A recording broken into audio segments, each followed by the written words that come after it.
Hi, I'm Laura Thornton, and welcome to Hear Every Mile, presented by Rally.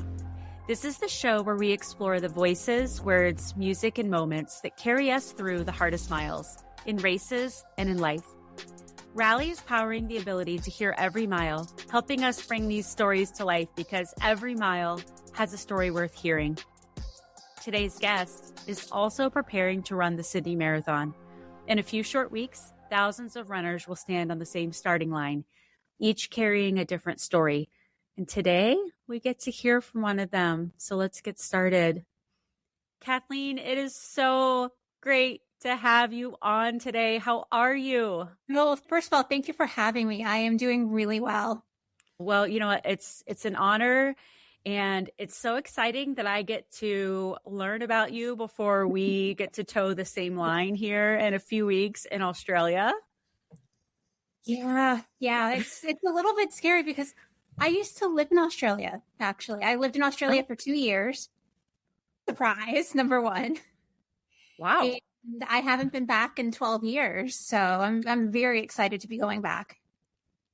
Okay, so pivot. Before we even start this interview, am I going to see any of those giant spiders in Sydney? No. I didn't think so. As long as you stay in the actual city centers, you're not going to see any snakes. You're not going to see any spiders. It'll be okay. Thank you for planting that one. Another form of terrorist. Okay, so you've lived there and you just haven't been back in a while. So this is like coming home, kind of. I mean, I lived in Melbourne, not Sydney, but really it's close enough at that point that, whatever. But yeah, I spent 2 years in Sydney working, Melbourne working. So. Okay, so I was going to start out by asking you to tell me something about you beyond the race bib, and you already gave me a little bit more or a little bit about that, but I want a little bit more. So tell me who you are, first of all, outside of being a runner. Wow. Running is such a part of my identity, but outside of that, I work in New York City. I work on Broadway.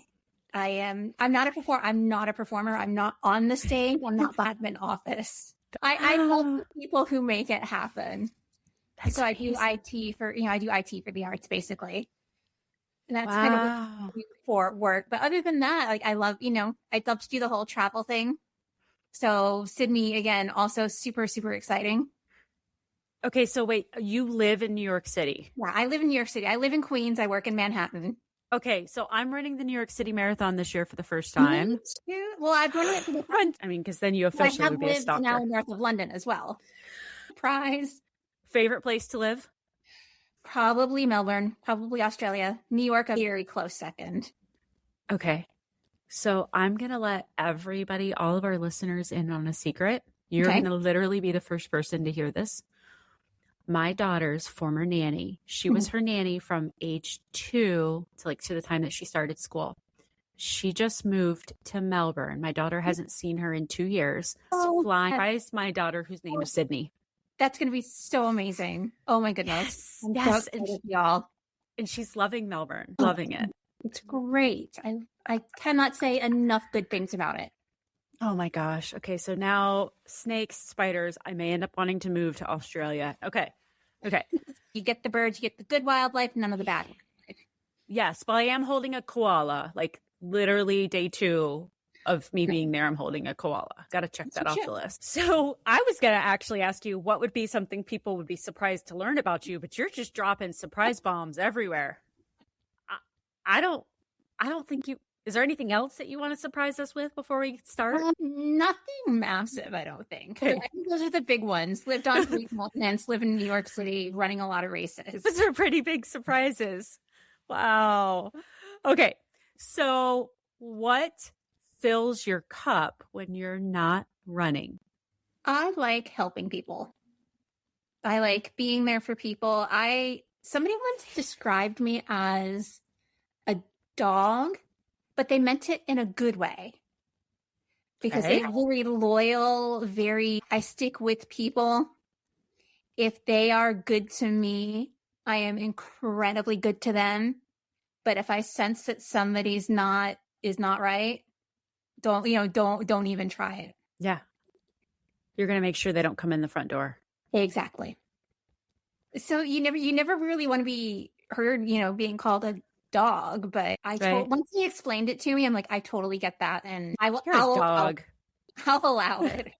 Well, I've never heard it explained that way either. But if we think about how dogs are, They have their people. It's not always a wide group of people, and same in my case. But you stick with each other. You do whatever needs to be done to help that person out if they need it. wow, they're loyal. Yep. Wow. So how did running find you? Ooh, there's always in and out of it at the start. I weighed 100 pounds more than I do now. Now I am conventionally sized. Before I was unconventionally sized. And I didn't start it necessarily as like to get healthy. I think it was more of I need something to hold on to. I need something to control. Because when life is going in like 18 million directions around you, you kind of need like that one focus. And I think a lot of runners, especially distance runners, there's always something going on somewhere behind the scenes. And we use running as either a form of therapy or escapism. And I'm not saying that for everybody, but I think a lot of us use it for multiple purposes. And I think that's kind of how I started to get into it, is because I needed something to do. I don't think that you stepped out of bounds with those statements, though, because there's been studies around trauma and endurance sports. I joke around with a friend of mine who does, massive 100-mile, 200-mile ultras. Like, the further you go, the more messed up you were. I mean, joking, not joking. When my dad passed away back in October, it wasn't but just a couple weeks later that I signed up for an ultra, which I said I never would do. I probably started running, I'm going to say for real again, like, with after all the stops and starts, probably the year my dad passed. My dad passed of a terminal illness, and, towards the end, it was, lots of things. And that was, part of the reason I needed something to distract as well. Yeah. So I started to get into it that way. Wow. And it gave you probably something else to focus. And I was like, all right, well, let's try this. It doesn't matter. I was living bored at that point. So half the time I'd just come home from work, slap on a pair of like whatever shoes I had, and just go for a wander, do a little jog to the next light post kind of thing. Yeah. And there. Well, and I don't want to breeze over the fact that you said that, you didn't start this as necessarily a thing for your health, but over this time period, 100 pounds is you're carrying 100 less pounds than you were carrying. Yeah. I want to give you whatever space to explore that, because I think that, let me back up. I was on a plane 2 or 3 months ago, and a man said to me, I had some fireflies on my legs, and he said, "What are those for?" And I said, "Oh, I'm, running a marathon or something." Yeah. And I made a comment about it, and he said, "Oh, you don't look slight enough to run a marathon." And I think that I was just speaking with somebody else who said runners all look different. We all look different. And I think many runners actually start out trying to chase the health or the fitness, and then realize it was about so much more than that. Yeah, it's just kind of like the entry point. And the more you do it, the more you realize it's helping you in other areas. Yeah. But no, we are all completely different. Wow. So did you ever imagine that you'd be training for a marathon in Australia, literally the other side of the world? Not at first. Absolutely not. This will be marathon number 5 or 6 if you count the one I did as part of a 50K last year. Yes. It was a road 50. It was not a trail 50. I don't do trail. That's going to be like career number 2 after road is done. I have to get dirty for a trail, so I'm out. I trip over air, so. Well, we'll take all the air out for you for the trail run. Oh my gosh. I never really thought I would start. I would do a full marathon until my second one was as part of the Dopey Marathon, the Dopey Challenge at Disney. That was my second one. Yeah. I put in entry for New York I guess it would have been the 2019 edition. Didn't get in. Signed up for Philly as a consolation prize. Like once I had finally made that decision, like, oh crap, I'm going to do Dopey. I need to have a practice one in first. Oh yeah. And so I signed up for Philly, survived Philly, and then did Dopey for my 40th birthday because my birthday was around that time of year. I'm like, okay, sure, why not? I had friends that were also running. They were, my Disney buddies. Yeah. And then it was so hot that year that they actually, they had to cut the course short. What? Yeah, it was probably by the time I got done on marathon day, it was already like 1:00 in the afternoon because you start late on, solar end of the spectrum. And it was over 80 degrees and 88% humidity. Nope. Exactly. Did one like that. Never again. Wow. So they cut the course a little bit short and they had, diverted us elsewhere. And I finished. And I joke that I opened the portal to the underworld because you all know what happened in February and March of 2020. I did that because I should have complete Dopey. Everybody listen up. It was Kathleen who did it. My fault. I take full responsibility for it. And now you're going to run further because you're now carrying the weight of this. Okay. 100-miler, here we come. No. I said, after I finished my 50K, I said, give me a 60K. Oh. Like literally I was at the finish line of the 50K and I'm like, are there any 60s around? Really? I don't think I could do it. I was going to say, I don't think I can do a 50-miler. Mm-hmm. Never going to say never, but I want something in between a 50K and a 50-mile first. Someday. I'm a little burned out at that point in training for Sydney where I'm like, I just want to be done with it. Oh, yeah. We're so close to the taper. Talk to me after New York is done. Yeah. Yeah. We're so close to that taper. And then we can take a breath and have the taper tantrums and all that. Yes. So Sydney, now did you enter through tour, charity, lottery? I entered through the lottery and I was not at all surprised when I got in. What? Not even. I opened up the email like, yep, that tracks and go. What? How? No, listen to this. It's going to sound really stupid, but it was divine intervention because my mother passed away last autumn of Alzheimer's. Very late diagnosis. We didn't know. Family issue, a podcast worth of stuff. But by the time I really got involved in things, because I live away from where my mother was living with my older brother, by the time I knew anything was happening was already just beyond done. So I was working through, nursing home to passing away in a span of 3.5 or 4 weeks. And in the middle of that was the entry for Sydney. I'm like, yeah, let's just put it in. Promptly forgot about it. Then maybe 2 weeks after my mom passed away was the drawing. And I got that congratulations email. I'm like, yep, that tracks. So your mom passed when? October 4th last year. So my dad passed October 26, 2025. And I had just finished PRing my marathon. I had run Chicago 2 weeks before. Then I ran Vegas, which was my qualifying marathon for Team for Kids. And I shaved 30 minutes off my time. I was elated.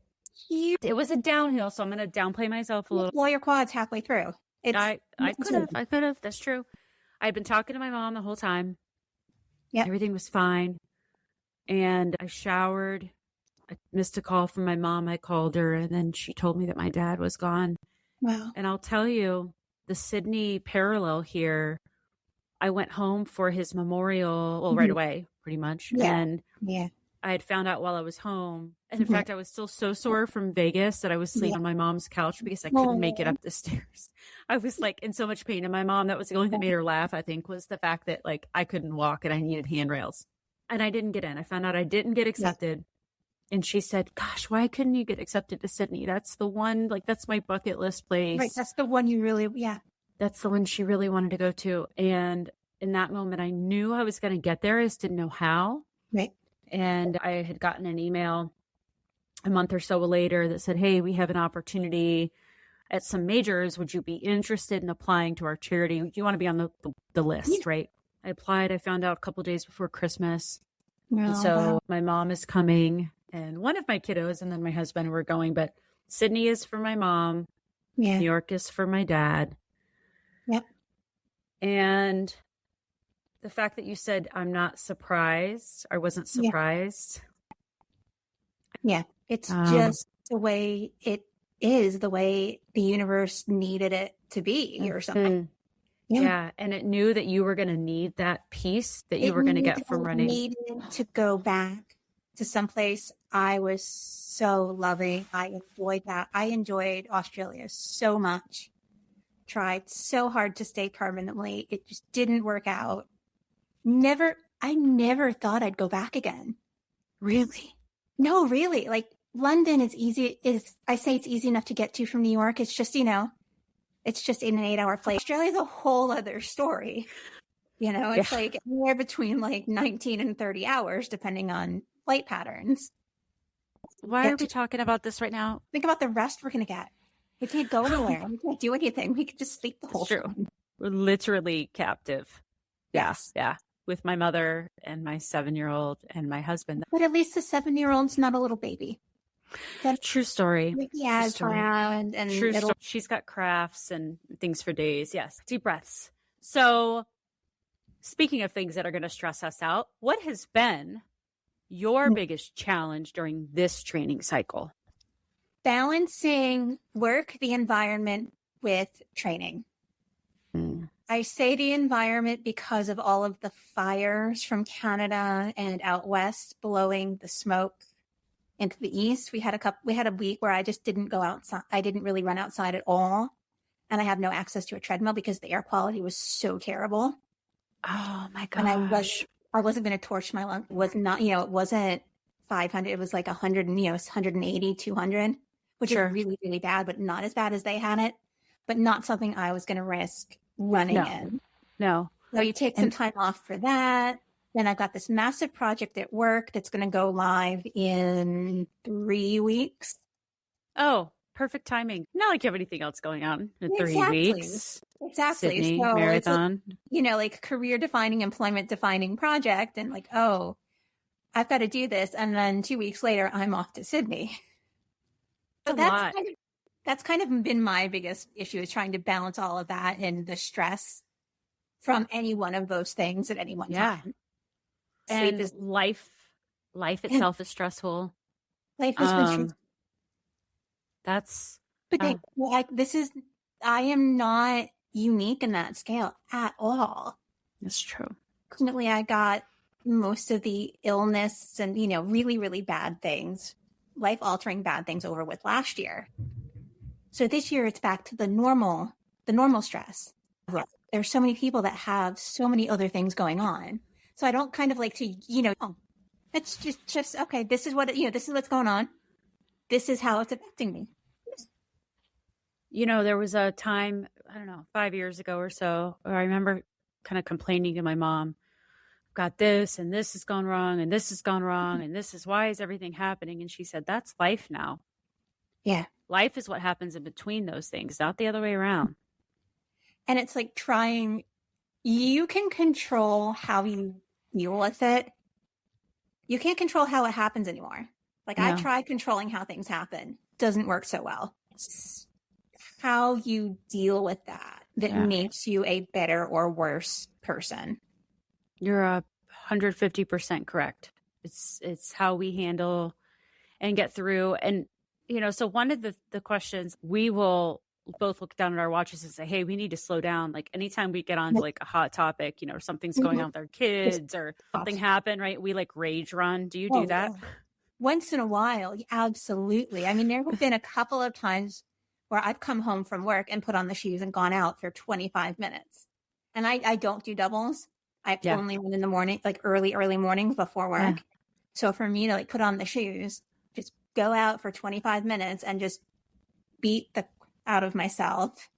Just pound that pavement. Just go. Yeah. Yeah. Well, yeah. That's crazy that running It does so many different things for us. It gives us a place to send that energy. Yep.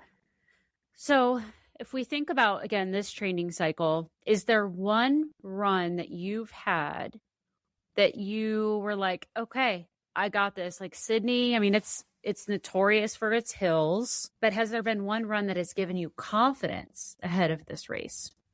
Early training was going really, really well. I was following a new plan, upping the mileage. Then I got sick. I had a chest thing. And then, life started lifing again. And I had to switch plans because I wasn't recovering. And I had an 18 miler that I needed to do. I had to stop at 12. And I'm like, this is bad. This is not good. But I would say week before last, I got my first 20 in. I'm like, okay, I'm good. I can finish now.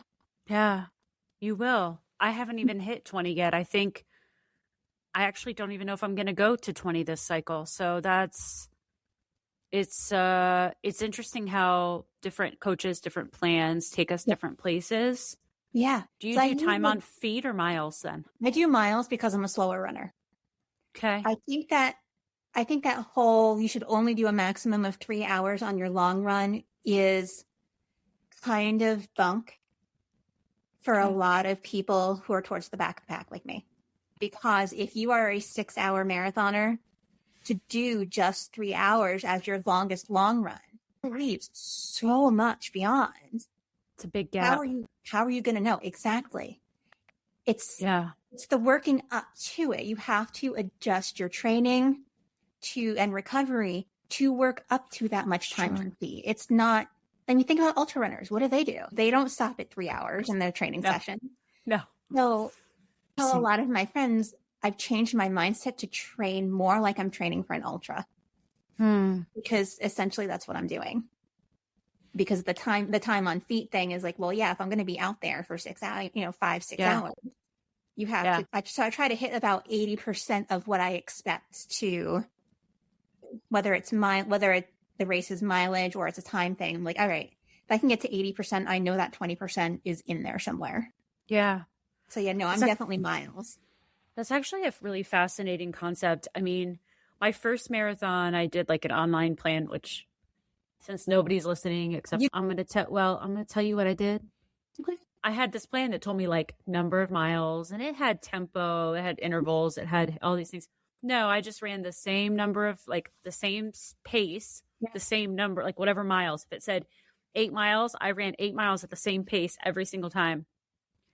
I was so beat up and broken by the time I finished my first marathon, and it was 90% humidity, Nebraska, the very end of August. Yeah, that can be kind of grim. Doesn't that sound like a beautiful marathon? Like late August, Nebraska. I just think, flat lighting, running through cornfields and that's about That's what it was. So, I'm sorry. And they closed the course support early, so I was like knocking on random people's doors to like get it for water. Yes. I kept telling my husband, like, meet me here for like, bring me a soda, bring me this, because I didn't know. But then last year for Chicago, I had a different coach and she had me doing miles. Then I transitioned to this coach that I'm with now, and I've been with her now since November. She got me through my ultra, and ultra training changed me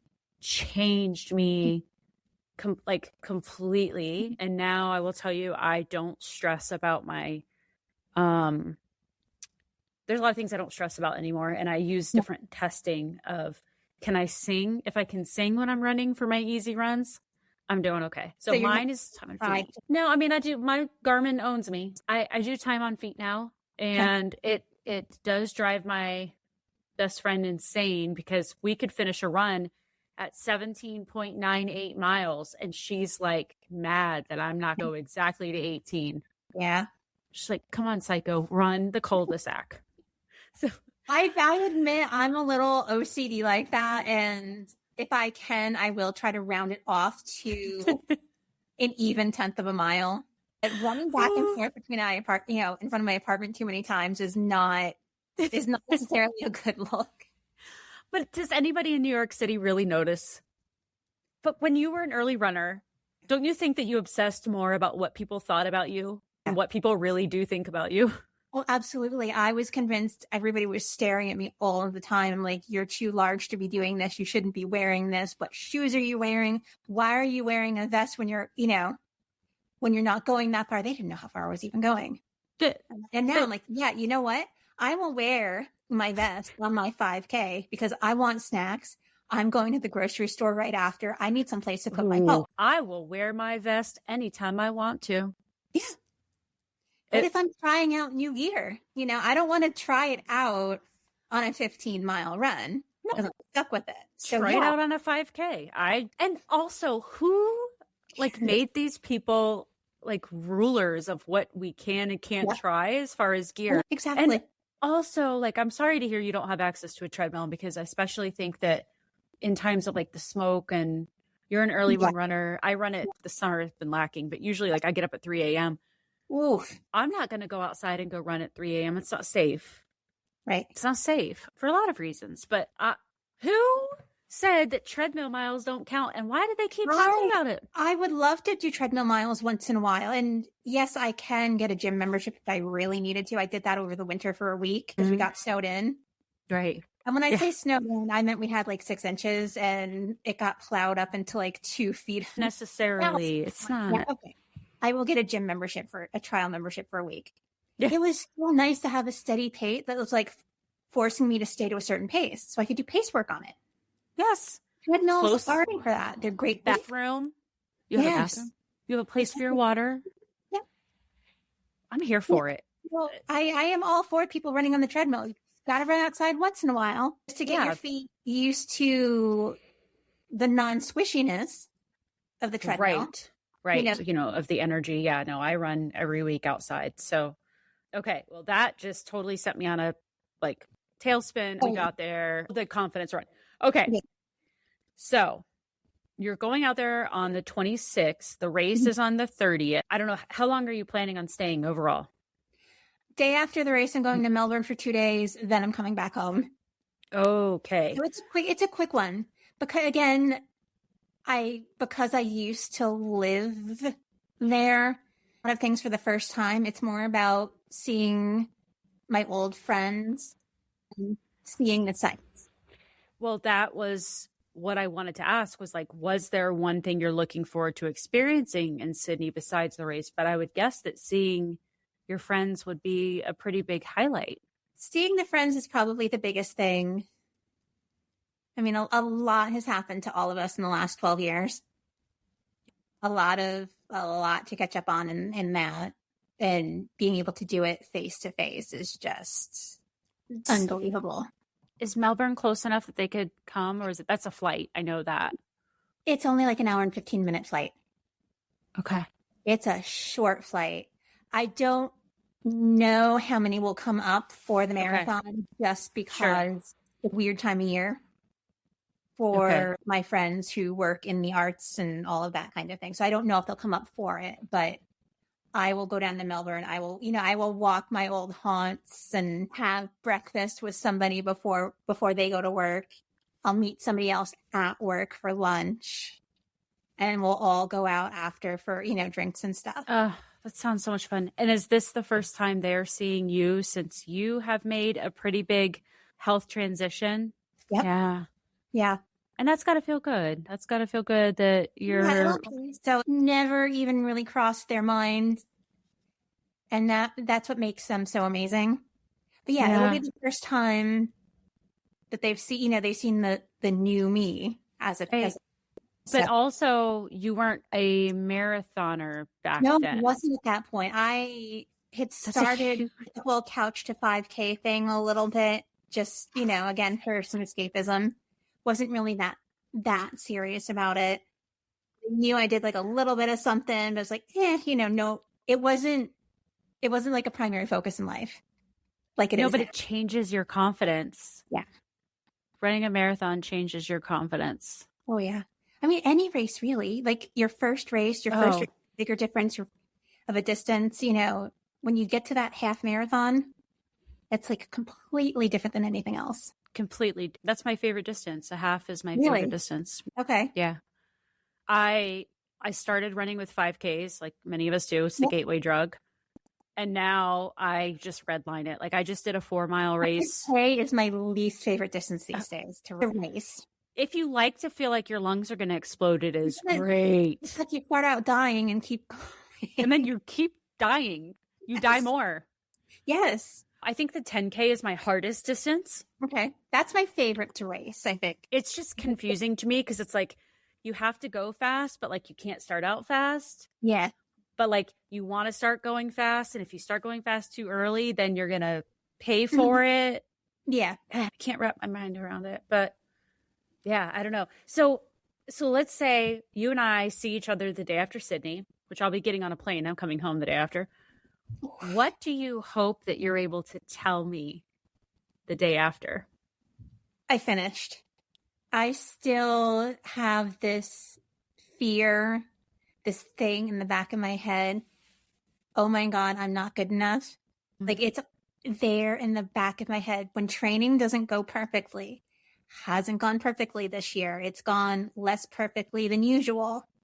I still think in the back of my head, oh my God, am I still that person who is going, is still so worried about being diverted off course? Are they going to be to the sidewalk? I'm like, no, that's only been an issue in my very, very, very first marathon. And there were reasons for that one. I'm better than I think I am. Like not giving yourself enough credit. Yeah. So, part of me still says, I just want to finish. Like, and I mean that. It's not a, like, oh, what's your goal? Like, legit, like, oh my God, what if something happens? But what if you surprise yourself? What if you do better than you expected? What if I've done this 5 times? Yeah, I've done this many times before. Already have 120 mile under my belt this training session. Going for another one tomorrow. I know, logical brain knows that I can do this. Been saying the rest of me. So it's more about mental training, this part, than it is physical. That's so underrated. Did you get the email that we're all getting free mindset training?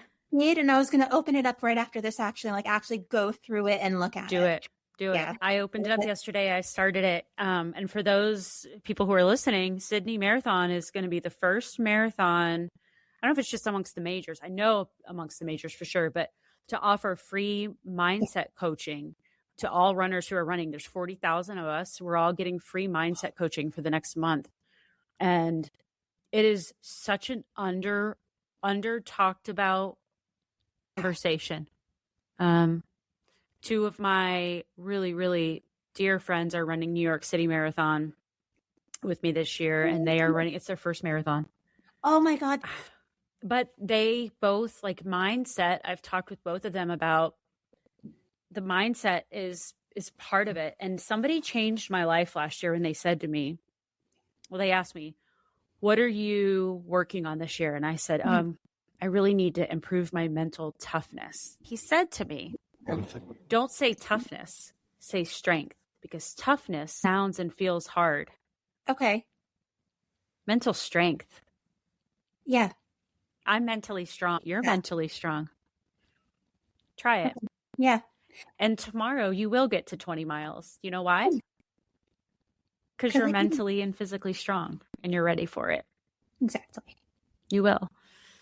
So I want for you to think about any of your races. And we're going to, Hear Every Mile is about the voices, the sounds, the thoughts, the things that we hear in our training journeys, in our races, in between the races, in between the trainings, because we hear the internal dialogue of, what if I'm not good enough? What if I get pulled off the course? But then we counteract that by saying things like, I do it anyway. I'm going to finish anyway. I did that anyway. But we also hear our friends, we hear our family, we hear strangers. Oftentimes, many of us hear more from strangers, than we do people we know. There's a lot of people out there like that, right? Oh, yeah. So I want to kind of explore beyond the miles and think about a moment where you, and it could be any of your trainings, your races, but a moment where you questioned yourself And I want for you to think about what you were hearing. What was your internal dialogue? The one that comes to mind the most is my first marathon. Okay. It was Philly 2019. Okay. The weather was phenomenally bad. I am talking like monsoon raining sideways at the start. I had a friend that's run like a lot of the majors all the time, kind of, very, very, very good runner. And she was running with us in Philly. And she said it was one of her top 3 worst weather marathons ever. And this was my very first one. Wow. Absolutely not. I cried twice in the corrals. I'm like, oh my God, this is terrible. Oh. Raining sideways, then it stops and it starts and it's windy and then it starts to snow. What? Yeah, it snowed for a little bit. It was just like the worst experience ever. And I remember probably like mile 20, this towards the end, like 2021. And I said to myself, I wish a medic on a bike would come by and pull me. No. I said that in my head. I wish a medic would come by and pull me because I can't pull myself out. No. Because it was like I was walking at that point for a while. I'm like, and I wished a medic would come by and pull me, but kept me going. Yes. What was that? I have to know what in that moment. That's a deep, deep thought. What got you through that? Some of it was I probably should have, knowing what I do now, I should have stopped knowing what I do now and having gone through it multiple times. But part of it was I had friends waiting for me at the finish line who had run the race, had enough time to go back to the hotel, shower, change, eat, and then come back to meet me. Sure. Which was amazing. The timing was perfect on that. So I knew they were waiting for me. It was also a thing of people have done way harder things than this. Because again, remember, my dad had passed away 3 years ago at this point. So I was just really starting to come out of it and being normal and, what life was normal again. And he died of a lung thing. So the whole breathing, running and breathing and not being able to, it was like, I can still breathe. I can still use my lungs. My legs are still working. So I have to keep doing this. With all the blisters, with everything, terrible blisters. Oh, too real. Too real. With all of the water that had, was on the course and everything. It wasn't. But I said to myself, other people have suffered so much worse than this. Like, I can do this. Yeah. Wow. You were stubborn enough to push through and you finished. I did. I absolutely finished. I got my medal. I have an official time and everything. So I'm going to ask you a question. Yeah. You finished what sounds to me like one of the most difficult marathon conditions, situations you ever could have, ever. Yeah. We are expecting 60-degree weather in Sydney. Oh my goodness. We are expecting being one of the most beautiful cities. Okay. You overcame Philly. Yeah. Why wouldn't you finish Sydney? Exactly. Yeah. So I need to finish it because I need to compare it to New York. Being my hometown race and being fortunate enough to run it twice and going for a third because of the local 9+1 program. I know how fortunate I am in that. But being able to do that, loving that race so much, I have to finish Sydney to see which one is better. Ooh, we're going to have to revisit that like after the fact. Like we're going to have to compare notes on this because what I'm expecting is a quieter crowd for Sydney. The parts where there will be raucous parties. Yes. I genuinely think that Australians know how to play hard. I've heard that actually. They know how to play hard. I don't know if they're into I don't know if there's hardcore about cheering as the New York City bases. but Okay. they know how to do it right, I think. Okay. Yeah, But we're going to not- definitely compare. But not consistently. Like, I do think there are going to be quiet parts on the Sydney course. Isn't it the Verrazano that's pretty quiet for New York? Verrazano, Okay. you start on the Verrazano, there can't be any, people on it. So you have that, you start out going uphill into nothingness with just your thoughts, which can be really peaceful. Yeah. It's a really Probably great will sport. quiet you. It will force you to slow down. Yeah. So you can get your mind into it. I think with Sydney, it's going to be a little bit different because there's some downhill. I mean, there's, short uphill. There's some downhill to start with. I think there's going to be more people at the start, but I think there's going to be periods where there's not going to be the people they're expecting. I do think they're going to be quiet parts of the course that are not, they're not bridges, which is different from New York. Because New York, is wall to wall people. Oh my God. Like the wall of people and the crowds. Yeah. I mean, Chicago. So I did Chicago this past year, and there were more parts than not where I could not hear the music playing in my headphones. Yeah. Which was Why wonderful. even bother at this point? The music, like I mean, with your shocks, like I wear shocks, so I can hear everything anyway, right? Absolutely. Safety first. Yeah, safety first. You can hear everything and you want to hear the crowds, but I think it's so interesting, the dynamic of what we hear internally and what we hear externally and where those meet to propel us. There are times where I almost wish that I would be able to hear my music so I could zone out a little bit, because I do think for some people, the crowds can be too much. Intimidating. It can be intimidating. It can be overstimulating. Yeah. It can just like take you out of yourself. Yeah. But me living in the city, working in Manhattan, like I thrive on chaos. Okay. So for most of the time, I love it. Yeah. I'm hoping Sydney shows up like I expect, but I don't know. Yeah. I don't know what to expect. And like I said, I mean, Chicago was my first major. I'm doing London next year too, like I said, and I love London in my 20s. More costumed majors. Yes, for sure. I'm already picking out costumes for like my cheer squad, like anybody who's coming to London to watch. I'm like, yes, if you dress like a go-go girl from Austin Powers, then you absolutely can join me. Otherwise, stay home. Yes. Like there is a man who he carries a refrigerator and he has a great purpose behind. He runs a marathon with a refrigerator on his back. Yeah. Like the human race is just so fascinating.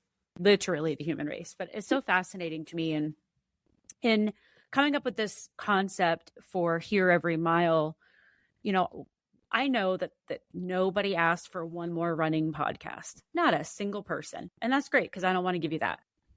Yep. What I do think is that there are so many incredible people with amazing stories like yours of resilience and writing your own story that deserves to be heard. And so before we wrap up, I am going to be asking everybody the same 4 questions. Now, I do have some rapid fires I'm going to hit you with here soon, but this round is called the Rally Round. Now, have you heard of Rally?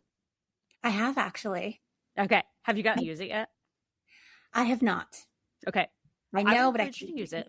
Okay. Yes, I would encourage you. I used it for my ultra, and my brother left messages in the voice of Arnold Schwarzenegger for 2 separate miles and Blippi for another one. So there was that. My sister, who told me never to tell anybody, but since she's not listening right now, that she confessed that she actually does love me on 2 separate recordings. Shout out yes, and I downloaded that evidence and I have it for the rest of my life. But Rally is all about encouragement, and so I'm going to ask you this. Now, you said you don't even bother with the music, but you do have headphones. Oh, I do have headphones. I turn them on. Okay, so when things get hard, what is one song that you want to hear and why? Lots of good ones. I will say Titanium by Sia. Yes. You are my second guest who has used a Sia song, by the way. No way. Yes. Unstoppable was the other one. Like I've got a lot in my head, but that one I will say probably because I first remember hearing it when I was living in Australia. And it brings good things. That's awesome. Oh, they're amazing. Titanium. You are titanium. Okay. So what is one sentence that you have heard or you've told yourself that will carry you to your next mile? You've survived worse. Mm. Yep. I'm a Peloton girly, and I have never been to New York City. I'm hoping to get to go to a Peloton class when I come out there. But Robin Arzon, who's my favorite instructor, she says, you've survived 100% of your hardest days. Yeah, it's totally true. We have. Worst. So Rally, as I mentioned, about sharing encouragement. If you could leave one message for someone to find on a day that they needed it the most, does it just have to be a race or running? But one message, what would you say? You don't realize how important you are to so many people. Wow. Yep. I needed that today. You don't. Yeah.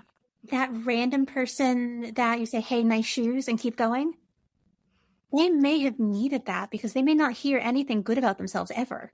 They may have just been walking to work after having a huge fight with, their family member. And they're like, I'm done. And just one person taking 5 seconds to care enough to say something positive about them. That's absolutely beautiful. Yeah. And you matter. You matter. You do. Everybody. So we all hit a mile in races in life. If someone listening feels like they've hit their wall today, you just shared, you matter. That everybody struggles. Everybody's got their own demons, their own stresses, their own things that are going on. But you can work through it. You can move past it. And there's fun. Still fun out there. That's beautiful. Thank you. You got it. Okay. So rapid fire before we wrap up. Here we go. Do you drink coffee before a run? Red Bull. No. What? You are a Red Bull before a run? Girl, wait a minute. What time do you run in the morning? I will get up around 5. Okay. And you're chugging a Red Bull just casually? Yep. Like, Red just Bull are my pre-run. What flavor? S'mores. 100%. Okay. Cherry for the win. Okay. What is your guilty pleasure running song? I don't listen to a lot of music while I'm running. It's either podcast or I've got like the local news on in the back of my head. Oh, you're listening. Hold on. I've literally never heard this. You said the local news? Like, yeah, I will put the local news on and I will just stick my phone in my pocket just to know what's going on because like, okay, is the subway going to crap itself? Do I have to go home early to take an alternate route to work? Okay. I'll give you a pass only because of where you live. Yeah, no, it's really dumb. It's terrible. And I need to get some good playlists going again. There's a lot of people who do audiobooks. Yeah, like that's a thing. I'll do that once in a while until they annoy me, and then I'll stop again. Okay. What is one thing you hope to eat in Australia? I want my kangaroo burger back again. Kangaroo burger. Okay, that's a legit. Like they really do. Kangaroo meat is a legit thing. It is just like beef. Okay.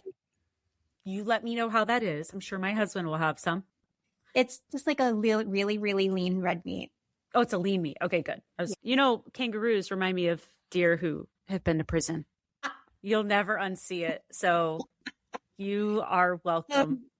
Okay. So I do want to wrap up today by thanking you for joining us today for Hear Every Mile. And as I mentioned, this show is presented by Rally, who's powering the ability to hear every mile and helping us bring stories of perseverance, encouragement, and connection. But whether you're training for your first race, your next marathon, or simply navigating one of life's hardest miles, we hope that you heard something today that will carry with you. And if this conversation